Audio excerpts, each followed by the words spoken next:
faraha badan ee maskaxda Soomaalidii hore ay maleegtay kuna saabsan dhulwaaga iyo dabeecadihiisa waxaa ka mid ah kuwa aan maanta idinku jalbeebin doono. waxaa la yidhi dhulwaa aad u gaajaysan baa wuxuu soo galay toon uu markaa ka hor dhowr jeer ka loogsaday.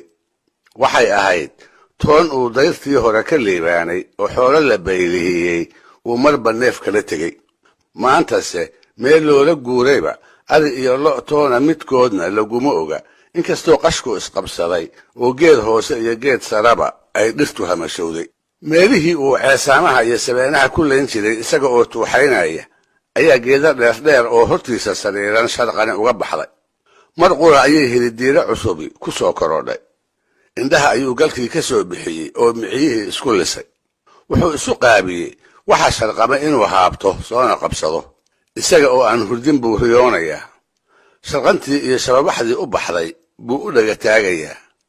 afarta jaho ayuu midba mar indhaha ku fiiqayaa bal inay bidhaan dagani u muuqato. hase ahaatee wax yar kadib bay hawadiisii hoos u soo dhacday. hankiisii baa dabaysha raacay. show sharqantii u baxday waxay ahayd uun raxan daayeera ah oo geedaha hareeriga ah midba mid uga boodaysa. kama sadayriyeene ma wuu gaari karaa?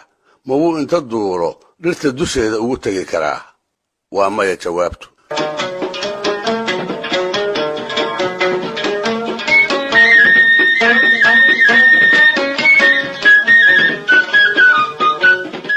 dhulwaagii wuu murugooday. markaas buu ku hamiyey, allow aad ibaratide yaa daayeerow dhulka kaa hela.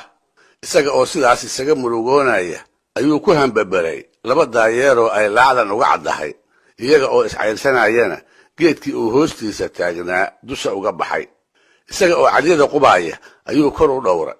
wuxuu indhaha ku joojiyey dibka guduudan ee daayeerka lagu yaqaan, duurjoogta kalena uu kaga duwan yahay. saa waxa alla uga dhigay hilba ay sitaanoo ay kol dhow cuni doonaan, isaguse uu ka qadi doono.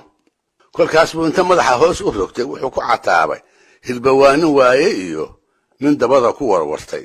taas oo noqotay hawraar uu ku mahmaahi karo wax uu aad ugu baahi qabo qof si walba ku raadiyey kuse heli waayey, isla markaasna arkaya ruux kale oo isla waxaas si xad dhaafa inta u haysta aanay wax weynba la ahayn.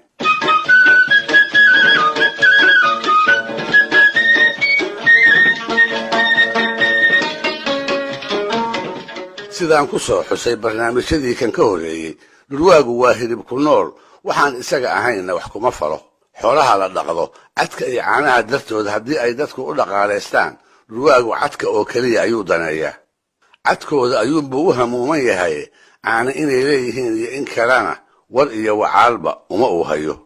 xeryaha xoolaha lagu xeraysto ayuu habeenkii u soo gabadaa si uu inta ugu dhaco uu neef ugala tago. inta uu ilbaasiga ku jira wuxuu arkaa dumar aryaha lisaayo oo kolba haruub caana ka buuxaan qof kale oo dibadda taagan u dhiibaya, si ama carruurta loo siiyo ama weel kale oo weyn loogu biiriyo. dhaqdhaqaaqaasi dhulwaaga waa u muuqdaa, danse kama laha. wuxuunbuu sugayaa inta ay dumarradu xeryaha ka baxayaan oo inta sharqantu yaraato dhinaca dhulka la dhigo. si ay haddaba u tusaaleeyaan dhulwaa iyo caano siday u kala fog yihiin, ayay Soomaalidii hore waxay ku sheekaysay in maalin maalmaha ka mid ah la waraystay oo lagu yidhi, horta dhulwaayow caana ma taqaan? markaasbuu sidii wax kale looga sugaayey wuxuu ku jawaabay, ma waxa madow oo muska la isaga dhiibaa? taasoo noqotay hawraar loogu mahamaaho wax uusan aqoon u lahayn ama uusan weligii arag qof inta wax laga weydiiyey kaga jawaabay jawaab aan loo joogin, aqoon darradiisana muujinaysa.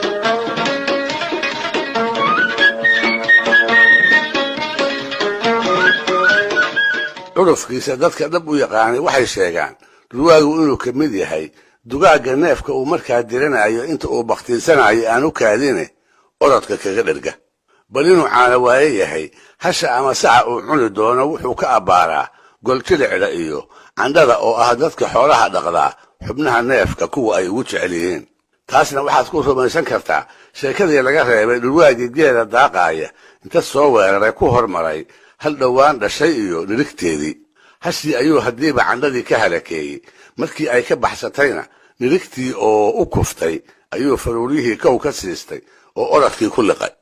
inkastoo cid bahalka ka reebta ay markaas heleen labadii neef iyaga oo dhaawacan ayay fiidkii gurya tageen waana la kala xereeyey aweysin dambe kolkay noqotay oo la gaaray wisinkii geela la maali lahaa ayaa odaygii reerka u weynaa oo warmooga ahi wuxuu doonay hashii iyada ahayd inuu maalo intuu nirigtii dibadda ugu soo saaray ayuu u yeeryeeray waxaa galabta dhacay hadduu ogaan lahaa ama iftiinadii hore ay wax u muuqan lahaayeen wuu dhaydhayi lahaa uune isba caawa weel uma soo qaateen waxaase dareen galay markii uu arkay hashii iyo nirigtii isu ordi jiray oo kala ufoonaya haddii uu isu soo eriyana sii kala durkaayo oo sii kala jeensanaya